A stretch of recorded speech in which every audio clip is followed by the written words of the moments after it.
Charles turned his attention to the TV, where a news anchor discussed falling housing prices. His stomach twisted at the thought of their financial situation. Maybe they should have rented instead of buying. Joanna dismissed his concerns, reminding him that the money didn't come from his salary. It was from his trust. The words stung. It was still his money, wasn't it? Their conversation shifted, becoming tense and indirect. Joanna mentioned their neighbors, referring to them formally by their last names. Charles found it amusing. Weren't they around the same age? But Joanna insisted they felt different. It was another reminder of the growing gap between them. The tension escalated when she revealed she had met his brother at a grocery store and had coffee with him. Charles felt a wave of unease. Why had she done that? Was she trying to prove something? Their exchange grew more strained as she casually explained that his brother was working at a sneaker shop. The details didn't sit right with him. A high-end sneaker store in an alley? It sounded suspicious. He suggested it could be a front for something illegal, half joking, but Joanna's reaction made him wonder if he'd pushed too far. Their conversation spiraled into something meaningless yet emotionally charged. It was as if they were speaking different languages, never quite understanding each other. The frustration built until Charles suggested they go out for a drink. It was pouring outside, but he wanted an escape, a moment to reset things between them. Joanna hesitated but eventually agreed, searching for an umbrella. But then Charles changed his mind, staring out at the heavy rain. The sudden shift irritated Joanna. "So you don't want to go out now?" she asked, clearly fed up with his indecision. Before she could dwell on it, she mentioned that she had to go to Maryland next week. Her mother was having a biopsy. Charles saw an opportunity. He offered to go with her, something he had never done before. Joanna was caught off guard but agreed. For Charles, it was the perfect excuse. It would get him out of an interview he had been dreading. Standing in the silence, he felt relieved, as if a weight had been lifted. He watched the rain streak down the window, the muted television flickering in the background, and the unopened boxes surrounding them, remnants of Joanna's life before him. For now, he was free. But deep down, he knew nothing had really been solved. It was a warm evening in the back garden, where a group of friends gathered around a large, round table, sneaking sips of champagne when their parents weren't watching. Each of them was sure to win something: awards for academic achievements, student leadership, or artistic talent. The young man among them felt confident about his chances, believing he would receive the highest academic honor of the night. His mother's unusually affectionate gaze and insistence that his father be present only added to his certainty. As the ceremony progressed, the headmaster stood near a trellis, announcing the winners. The moment took an unexpected turn when a younger student was awarded recognition for wrestling, an unusual honor for someone so young. He strode onto the stage with exaggerated confidence, dressed in an outdated brown suit that seemed too big for him.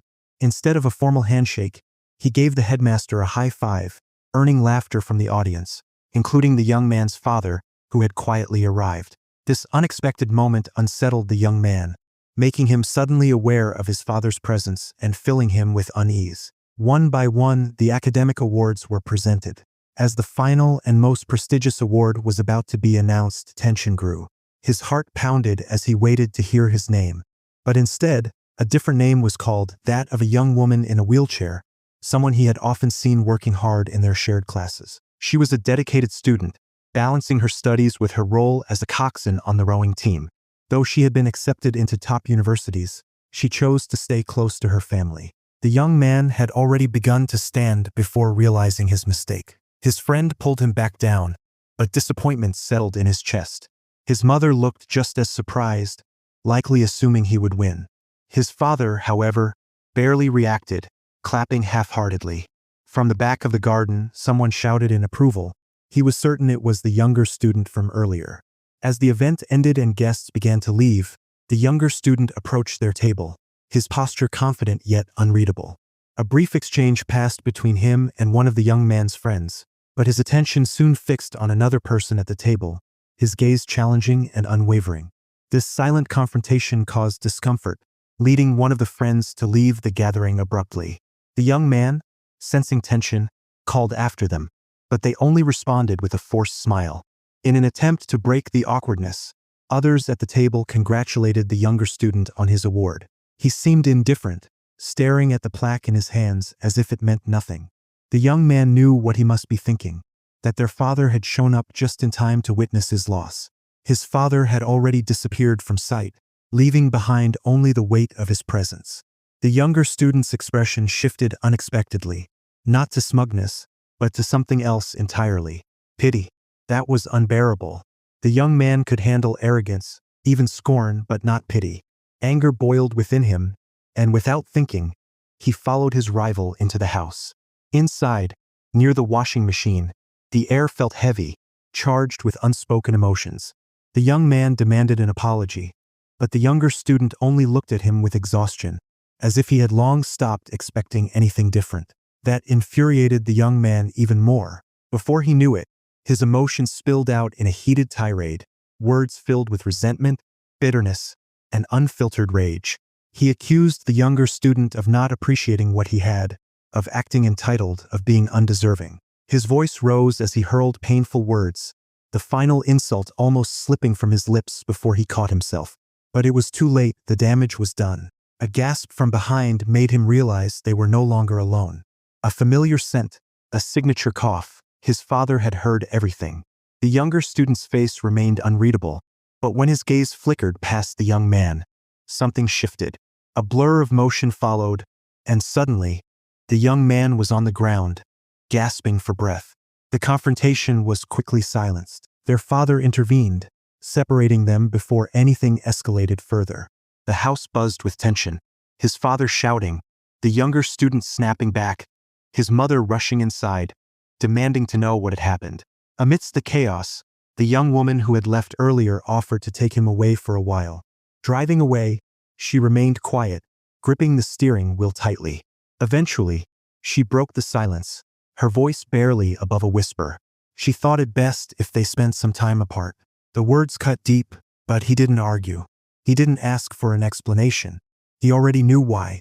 His actions, his words, they had been enough to sever whatever connection they had left. Apologies were exchanged, but they carried different meanings. Her voice was filled with regret, but he wasn't sure why. He refused to let himself ask. She offered to take him back, but he chose to walk. As she drove away, he knew he would never see her again. And maybe he thought that was exactly how it should be.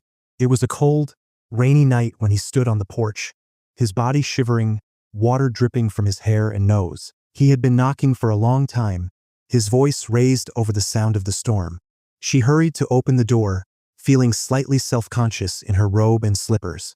He stepped inside, his soaked clothes clinging to his frame, his shoes squishing with each step. He muttered something about knocking for 10 minutes and seeing her on the couch, but she explained that the rain must have drowned out the noise.